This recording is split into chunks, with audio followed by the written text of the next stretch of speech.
Porque nunca la profecía fue traída por voluntad humana, sino que los santos hombres de Dios hablaron siendo inspirados por el Espíritu Santo. Esta es una declaración del apóstol San Pedro que nos reafirma la razón por la que somos reavivados por su palabra.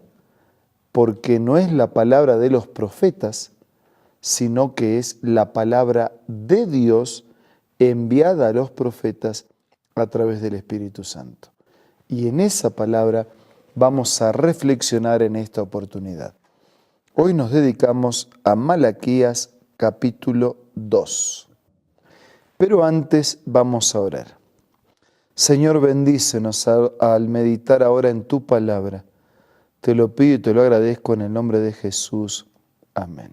Malaquías capítulo 2 nos presenta una escena de juicio contra los sacerdotes y también contra Judá.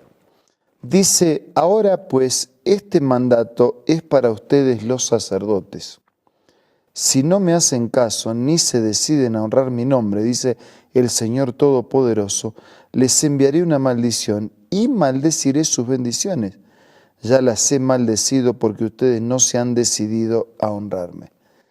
Es un mensaje fuerte para sacerdotes, para ministros, para pastores, para líderes religiosos.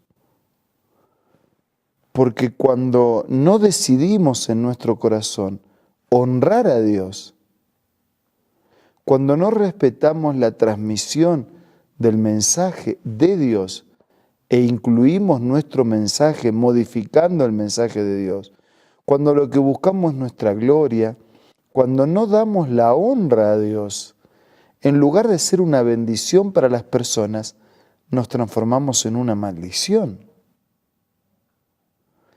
Por eso este es un mensaje de advertencia para un liderazgo espiritual, religioso, que armonice con la voluntad de Dios, que cumpla sus propósitos y que presente su voluntad.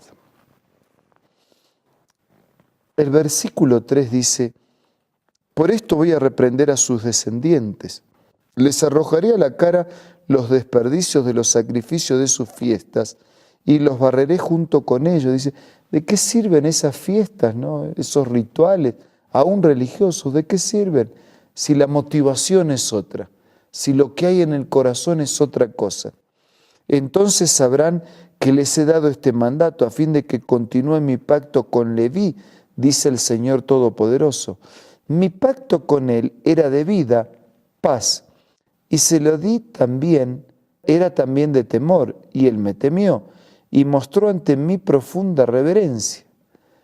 En su boca había instrucción fidedigna, en sus labios no se encontraba perversidad. En paz y rectitud caminó conmigo y apartó del pecado a muchos. Versículo 7. Los labios de un sacerdote atesoran sabiduría y de su boca los hombres buscan instrucción, porque es mensajero del Señor Todopoderoso.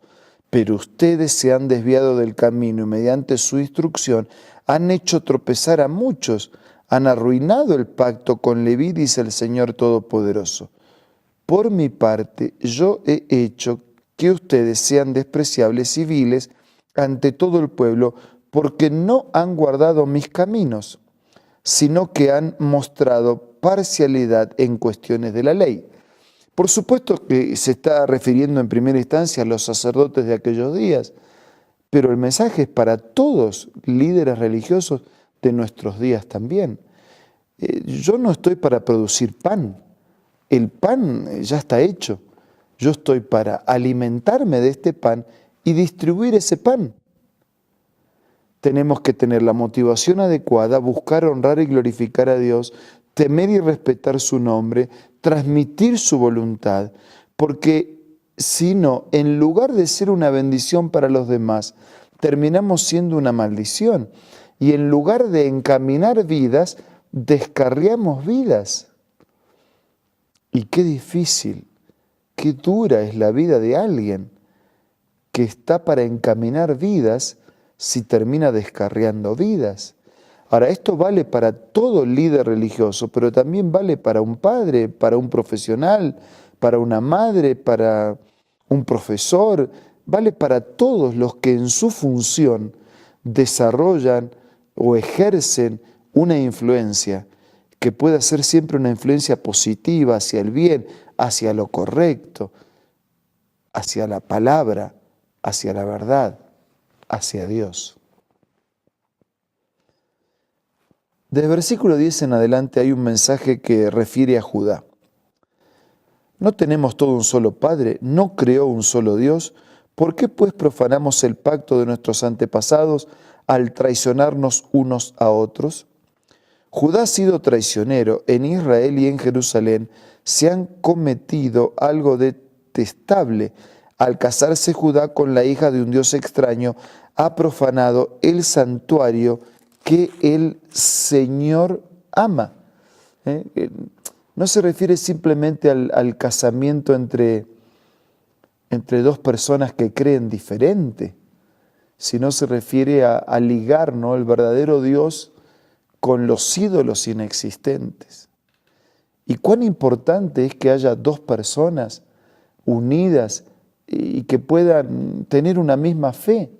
Ahora, a veces hay personas que se unen, que son de distinta fe o distinta creencia religiosa, pero cuán importante es que puedan adorar, creer, respetar y compartir la misma fe. Va a ser un elemento y un vínculo mayor de unidad. En cuanto al hombre que haga esto, quien quiera que sea, que el Señor Todopoderoso lo excluya de los campamentos, aun cuando lleve ofrendas. Otra cosa que ustedes hacen es inundar de lágrimas el altar del Señor. Lloran y se lamentan porque Él ya no presta atención a sus ofrendas, ni las acepta de sus manos con agrado. Dice, no es simplemente dar ofrenda por dar ofrenda y pensar que así compramos el favor de Dios. No es simplemente llorar y lamentar porque parece que Dios no me escucha. Es buscarlo a Dios en la sinceridad del corazón, del alma y de la vida para que le escuche. Y todavía algunos preguntan ¿por qué? Pues porque el Señor actúa como testigo entre ti y la esposa de tu juventud, a la que traicionaste, aunque es tu compañera, la esposa de tu pacto.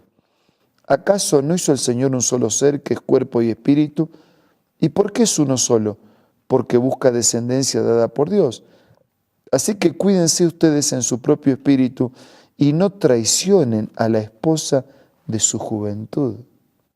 Habla del respeto por lo que Dios estableció como matrimonio. Más todavía, yo aborrezco el divorcio, dice el Señor Dios de Israel, y al que cubre de violencia sus vestiduras, dice el Señor Todopoderoso. Así que cuídense en su espíritu y no sean traicioneros. Dios tiene un ideal y el ideal es que el matrimonio sea para toda la vida. Ahora tal vez en este momento me está escuchando alguien que la vida lo golpeó duro, que él se golpeó duro y que tuvo experiencias que no resultaron felices. ¿Y acaso no podemos aferrarnos a las promesas de Dios para alcanzar la felicidad conforme a la palabra de Dios? El plan de Dios es que un matrimonio sea para toda la vida. Pero si por algunas circunstancias algo se lastimó, se quebró, se rompió en el camino, la misma Biblia ofrece alternativas válidas, correctas, para seguir la orientación de Dios y alcanzar la felicidad que todo ser humano anhela. Versículo 17 aparecen otras acusaciones contra Judá. Ustedes han cansado al Señor con sus palabras y encima preguntan ¿en qué lo hemos cansado? En que dicen todo el que hace lo malo agrada al Señor y Él se complace con ellos y murmuran ¿dónde está el Dios de justicia?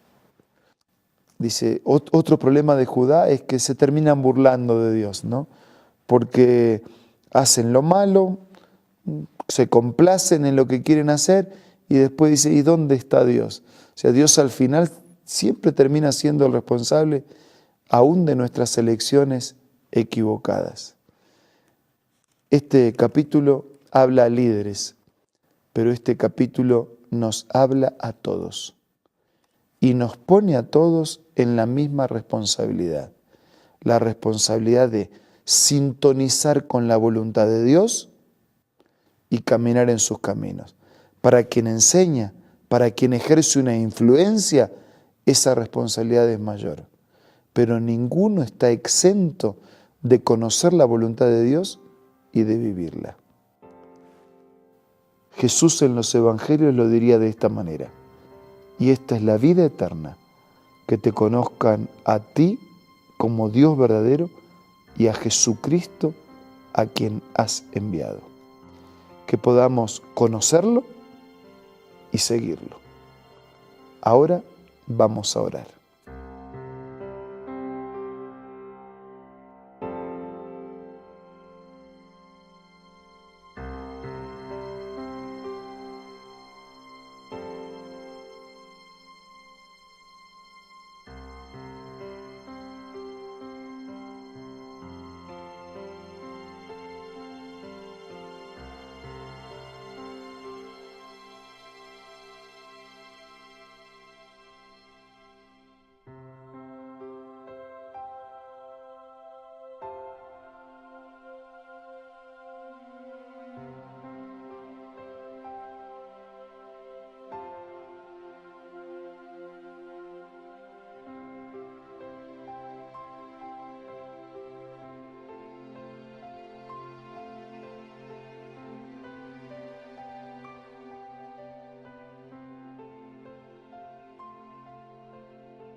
Padre nuestro que estás en los cielos, gracias por el desafío inmenso de marcarnos un camino y de enseñarnos un estilo de vida y de mostrarnos tu voluntad.